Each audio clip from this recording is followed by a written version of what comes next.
sejahtera bagi kita semua. Kembali lagi dalam renungan harian kita. Mari Bapak Ibu kita memuji Tuhan. Kita katakan, tak ku tahu kan hari esok. Tak ku tahu kan hari esok, namun langkahku tegak. Bukan surya ku harapkan, karena surya kan lenyap. Oh, tiada ku gelisah akan masa menjelang. Ku berjalan serta Yesus, maka hatiku tenang. Banyak hal tak ku pahami dalam masa menjelang, tapi terang bagiku ini tangan Tuhan yang pegang. Amin. Mari Bapak Ibu kita membuka Alkitab kita dari Injil Lukas pasal 18 ayat 1 sampai dengan yang keempat, dengan perikop perumpamaan tentang hakim yang tak benar.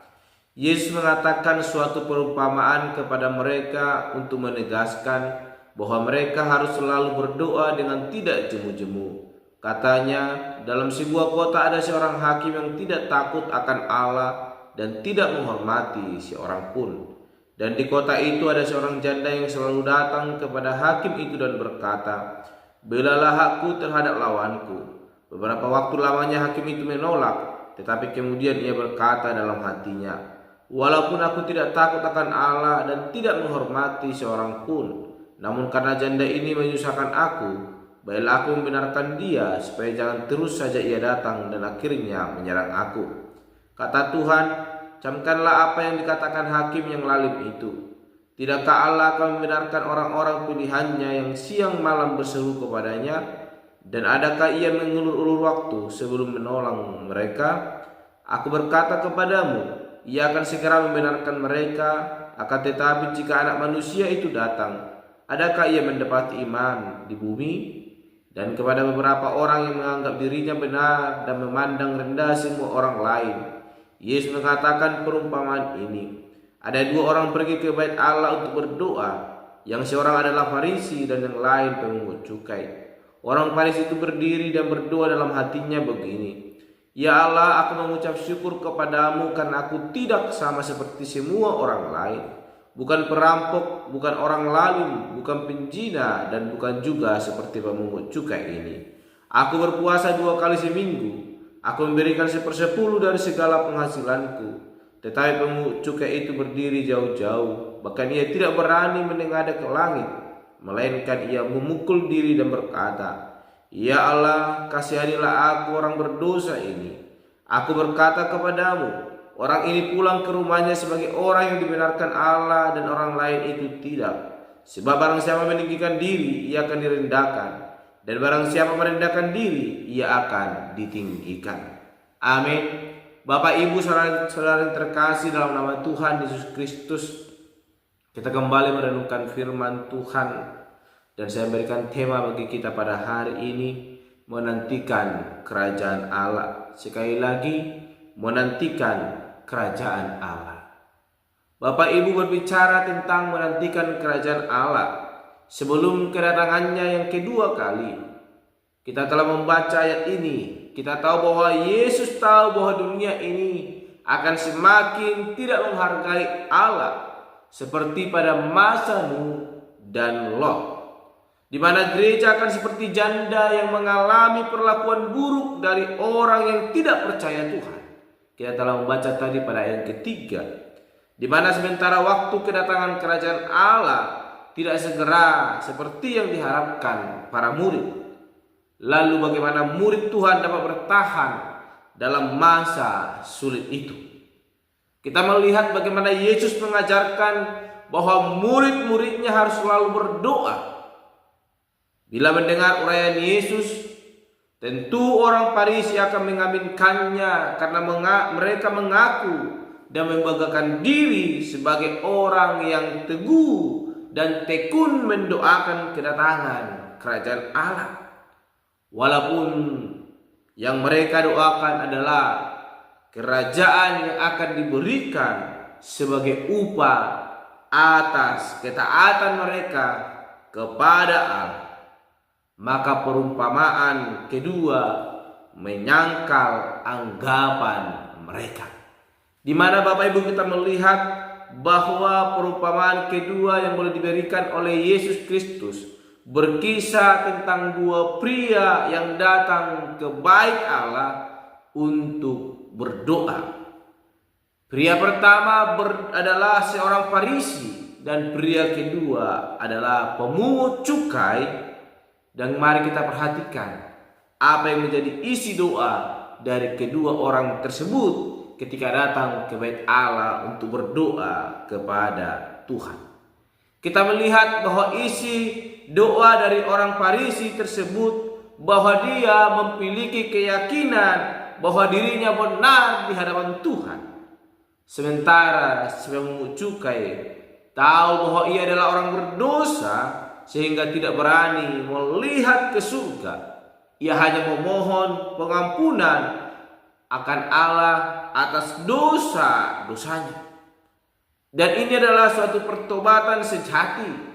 Dan menurut Yesus, orang Farisi itu akan pergi dari bait Allah sama seperti ia datang, sombong karena merasa diri benar, tetapi ia tidak diperkenankan oleh Allah sebab ia merasa dirinya benar dan tidak mau mengakui kesalahannya. Namun sepemungut cukai kita melihat Bapak Ibu yang terkasih, ketika dia selesai berdoa dan dia pulang, maka ia akan dibenarkan oleh Allah. Dan ini adalah suatu pengajaran yang boleh disampaikan oleh Yesus yang mengajarkan sebuah karakteristik orang yang akan masuk ke dalam kerajaan Allah, yaitu orang-orang yang menyambut kerajaan Allah seperti seorang anak kecil, di mana anak kecil tidak memiliki apapun untuk diberikan kepada Allah dan akan menerima apapun yang diberikan kepadanya dengan gembira dan tanpa curiga. Inilah yang boleh dimaksudkan oleh Yesus Kristus ketika kita sebagai orang percaya di dalam menantikan kerajaan Allah.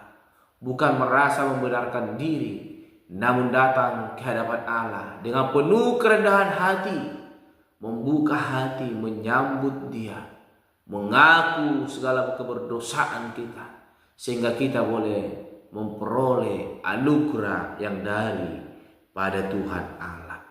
Oleh karena itu Bapak Ibu saudara terkasih, sebagai orang yang percaya di hadapan Tuhan, sebagai orang yang beriman, marilah kita menantikan saatnya kerajaan Allah dinyatakan. Bukan dengan berpangku tangan, melainkan dengan melihat atau melipat tangan kita dan berdoa di hadapan Tuhan. Bukan dengan sikap yang sombong dan merasa layak untuk masuk ke dalamnya seperti yang dilakukan oleh orang Farisi, namun melainkan dengan rendah hati karena tahu bahwa sesungguhnya kita tidak layak seperti yang dilakukan oleh pemungut cukai. Tidak berani menatap ke surga, namun dia memohon kepada Tuhan atas pengampunan yang daripada Tuhan Allah dalam dirinya, sehingga dia memperoleh keselamatan itu. Ini yang boleh kita lakukan sebagai orang percaya, bukan merasa diri benar, namun datang ke hadirat Allah, mengaku dan memohon pengampunan daripada Tuhan, sehingga Tuhan yang boleh menilai atas hidup kita, bukan kita yang menilai atas perbuatan kita di hadapan Tuhan untuk memperoleh keselamatan itu. Namun dengan merendahkan hati kita, mengaku kesalahan kita, itu yang boleh dirindukan Tuhan. Dan lewat itu kitalah orang-orang yang boleh memperoleh anugerah itu di dalam menantikan kedatangan Yesus kedua kalinya. Amin. Mari kita berdoa. Bapa Surgawi, kami kembali bersyukur untuk renungan hari ini yang boleh mengajarkan kami untuk memiliki hati yang mau terus menantikan kedatangan Tuhan kedua kalinya dengan penuh kerendahan hati, bahkan pengakuan yang mau sungguh-sungguh di hadapan Tuhan, mengaku segala dosa kami, sehingga kami mengalami pertobatan itu dan kami boleh menerima anugerah Tuhan dan layak menyambut kedatangan Yesus yang kedua kalinya. Bapa Surgawi, menjadi kerinduan kami dan menjadi iman kami di hadapan Tuhan. Mampukan dan kuatkan iman kami sekalipun ada banyak tantangan-rintangan yang boleh kami lalui. Namun lewat itu kami memperoleh kekuatan baru untuk boleh senantiasa terus hidup di dalam kebenaran firman-Mu. Terpuji termulia Bapa, Yesus kami berdoa dan menutup renungan pada hari ini. Haleluya. Amin. Shalom Bapak Ibu, Tuhan Yesus memberkati. Ku hidup dalam segala kelimpahan, ku layak untuk melayani Tuhan. Semua karena anugerah-Mu tercurah bagiku.